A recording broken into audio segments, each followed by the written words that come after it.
समस्त NIS daily degree धारकों का स्वागत है आपके अपनी YouTube channel MKS teaching point में। साथियों, बात करेंगे सुप्रीम कोर्ट याचिका के परिप्रेक्ष्य में।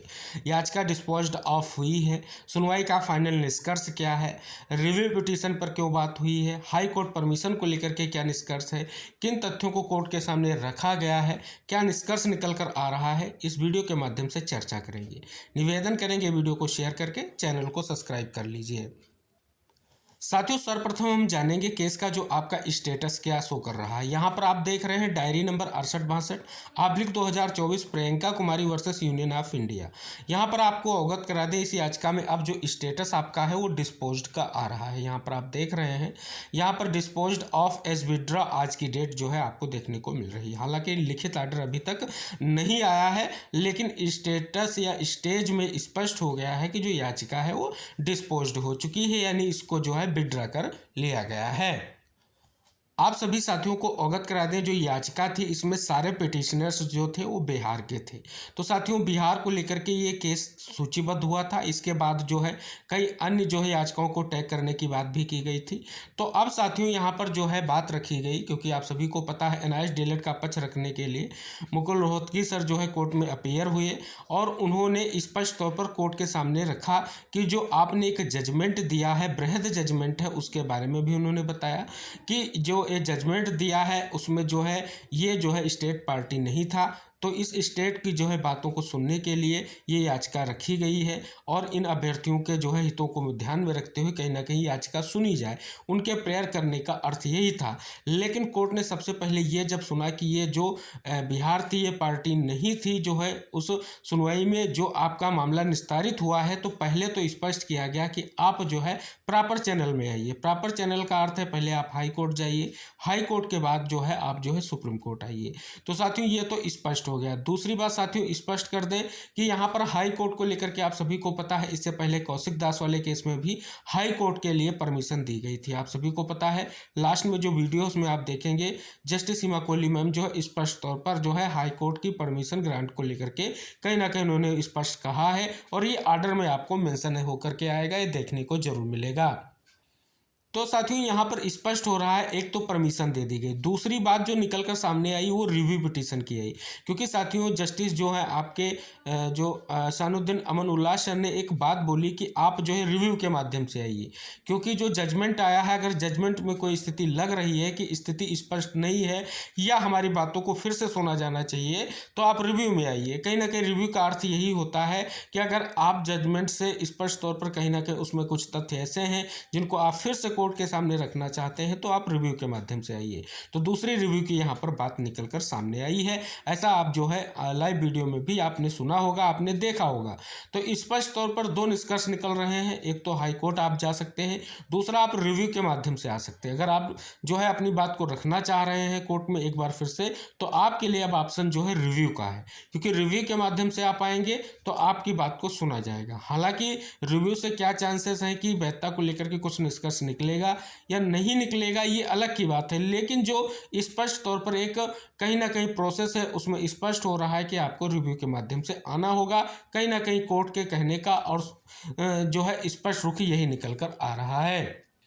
क्योंकि साथियों जो ये प्रयास किया गया था, डायरेक्ट इसलिए प्रयास किया गया था कि जो है हमारे राज्य के जो स्पष्ट तौर पर अभ्यर्थी हैं उनके जो है कहीं ना कहीं मत को इनके लिए जो है सुनवाई हो और एक निष्कर्ष निकल कर आए। प्रयास बहुत बड़ा किया गया था, प्रयास बहुत ही महत्वपूर्ण था और पूरी संभावना थी कि केस को एक्सेप्ट किया जाएगा।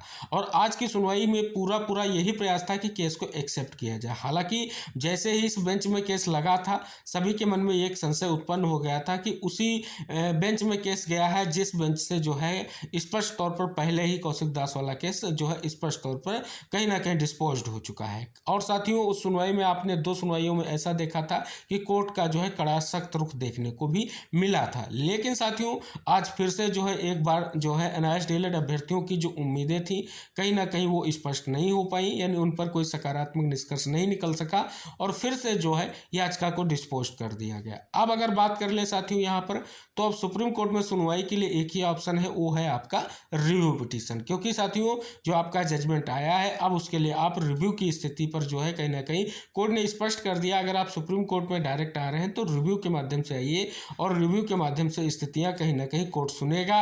अब निष्कर्ष क्या निकलेगा ये स्पष्ट तौर पर सुनवाई के बाद कोर्ट का डिसीजन हो सकता है, जो भी हो वो निष्कर्ष कोर्ट के अधीन रहेगा। और दूसरी तरफ साथियों बात कर लें तो स्पष्ट तौर पर दूसरा प्रयास क्या हो सकता है, दूसरा प्रयास आपका एक ही हो सकता है, जो गजट राजपत्र प्रकाशन को लेकर के प्रयास है वो भी आपके लिए प्रयास किया जा सकता है। क्योंकि साथियों अब आपके पास दो ही स्थिति बची हैं।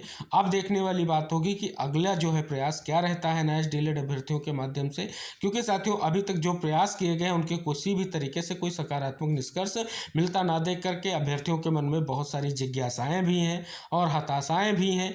आज बहुत सारी उम्मीदें थी, आखिरकार वो भी उम्मीदों का जो है कहीं ना कहीं आज स्पष्ट तौर पर सकारात्मक परिणाम ना मिलते ही कहीं ना कहीं ये जिज्ञासाएं और बढ़ चुकी हैं। और अब स्पष्ट तौर पर आगे क्या किया जाए इसको लेकर के तरह तरह के संशय व्याप्त हो रहे हैं। क्योंकि साथियों लगातार जो प्रयास हो रहे हैं आपने देखा है, इलाहाबाद हाई कोर्ट में जो गजट प्रकाशन का मामला था उसका जो है डिस्पोज ऑफ होना, फिर कौशिक दास की क्लेरिफिकेशन का जो है डिस्पोज होना, और फिर आज ये महत्वपूर्ण याचिका जो थी जिससे बहुत सारे अभ्यर्थियों ने स्पष्ट तौर पर ये कहीं ना कहीं कयास लगाया था एक बड़ा निष्कर्ष निकलेगा और उसका भी डिस्पोज हो जाना कहीं ना कहीं हम समस्त एनआईएस अभ्यर्थियों के लिए एक बड़ा झटका कहा जाएगा। अब आगे क्या स्थितियां रहेंगी, क्या प्रयास रहेंगे, ये सबसे महत्वपूर्ण हो जाता है। क्योंकि जो सुनवाई हुई है उसका आर्डर आने पर आपको ये चीज़ें दिख जाएंगी जो हमने आपको यहाँ पर अवगत कराई है कि कोर्ट में सुनवाई में क्या हुआ है, क्या निष्कर्ष निकला है। तो ये जो स्थिति क्या है, कोर्ट ने आपको सुझाव दिया है कि आप इस तरह से जो है स्पष्ट तौर पर प्रयास कर सकते हैं। आगे आपको क्या निष्कर्ष निकल कर आएगा वो तो कोर्ट में जब आपका केस होगा, सुनवाई होगी तभी निष्कर्ष निकलेगा। लेकिन कोर्ट ने आपको एक स्थिति स्पष्ट की है आप किस प्रकार से अपने केस को कहीं ना कहीं ला सकते हैं और किस प्रकार सुनवाई हो सकती है। तो ये सभी चीज़ें आप सभी को स्पष्ट तौर पर पहले ही ज्ञात हो चुकी होंगी। आपने लाइव वीडियो भी देख लिया होगा और उसमें सारी चीज़ें आपके सामने भी आ गई होंगी कि याचिका को डिस्पोज करने से पहले क्या जस्टिस ने स्पष्ट रूप से टिप्पणी की है। उन सभी जो है आधारों को देखते हुए उनको जो है समराइज करते हुए यही निष्कर्ष निकल कर आ रहा है कि जो है सुप्रीम कोर्ट में अब जो है रिव्यू पिटीशन से ही उम्मीद शेष है और रिव्यू पिटीशन ही आपको जो है स्पष्ट तौर पर निष्कर्ष की ओर ले जा सकता है। फिलहाल जो है हाई कोर्ट के लिए परमिशन दी जा रही है। क्या आगे निष्कर्ष रहेगा, क्या जो स्पष्ट तौर पर इस याचिका को लेकर के स्थितियां थी आप सभी को पता है, बहुत सारी उम्मीदें थी। कहीं ना कहीं स्पष्ट तौर पर उन उम्मीदों पर जो है स्पष्ट तौर पर कहीं ना कहीं कोर्ट ने एक बड़ा फैसला दे दिया है, निर्देश दे दिया है। और स्पष्ट तौर पर अब आगे क्या प्रयास होगा, जो भी स्थितियां होंगी कहीं ना कहीं उन पर जो है प्रयास आगे करना होगा। फिलहाल साथियों इस सुनवाई का जो लिखित आर्डर आने पर अन्य जो भी तथ्य हैं जो कोर्ट ने स्पष्ट किए हैं आर्डर को लेकर के उसमें जो भी मेंशन होगा जरूर हम आप तक शेयर करेंगे। निवेदन करेंगे चैनल को सब्सक्राइब करके बेल आइकन प्रेस कर लें। स्पष्ट तौर पर न्यायाधीश डीएलएड को लेकर के जो भी आपके लिए महत्वपूर्ण सूचनाएं होंगी आपको मिलती रहेंगी। मिलते हैं नेक्स्ट अपडेट के साथ, तब तक के लिए टेक केयर, बाय बाय साथियों।